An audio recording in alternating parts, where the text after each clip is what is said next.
Rated E for everyone. Sega.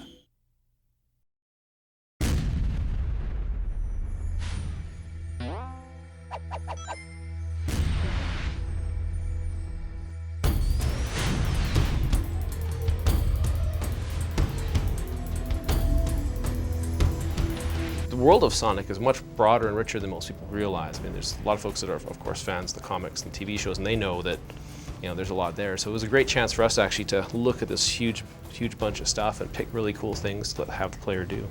You start out with a vision phase, and that's just getting stuff down on paper, broad stroke, what are we making? It's just like this big pile of blue sky craziness, and then your game starts to coalesce into something that's actually realistic and achievable. Then you enter into a design phase. You start establishing art direction. So what's the game going to look like? What are characters going to look like? You're establishing design direction. Then you enter the prototyping phase, and that's where you actually dig into some of the gameplay aspects and some of the harder technical questions. Then you enter the production phase. So it's about modeling all the characters, animating them, making all the levels, putting all the combat in. After that is the finaling phase, where you're doing polish and bug fixing.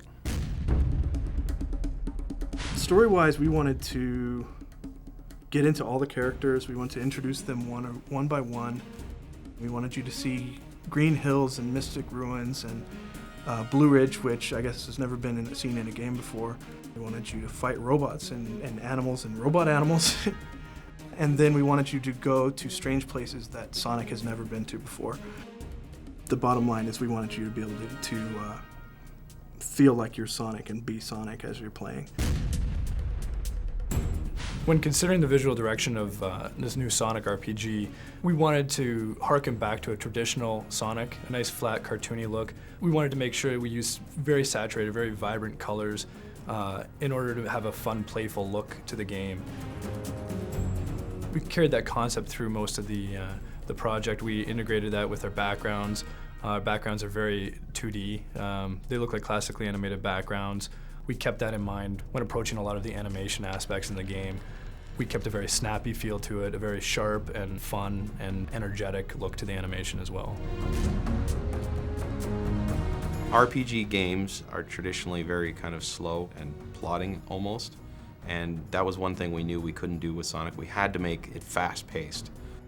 It was very important to us that we pay respect to the types of dynamic movement that he and his friends are known for doing, the flying, the jumping, the running, the loops, and then actually be able to spin them and put them in ways that haven't really been done before, i.e. more advanced and complex combat movements, so they're very choreographed and acrobatic and using those abilities in ways that players haven't really been able to do it before. I kind of looked at them as a team of superheroes. At Bioware we have great people, so I'm always really proud of their efforts and just how hardworking they are. They're passionate, they're smart, they're creative, and it's really an honor for us to work with them. And I think I'm just so proud of the hard work they put into Sonic and to make it a great game. Their passion it just shines through every time you pick the game up.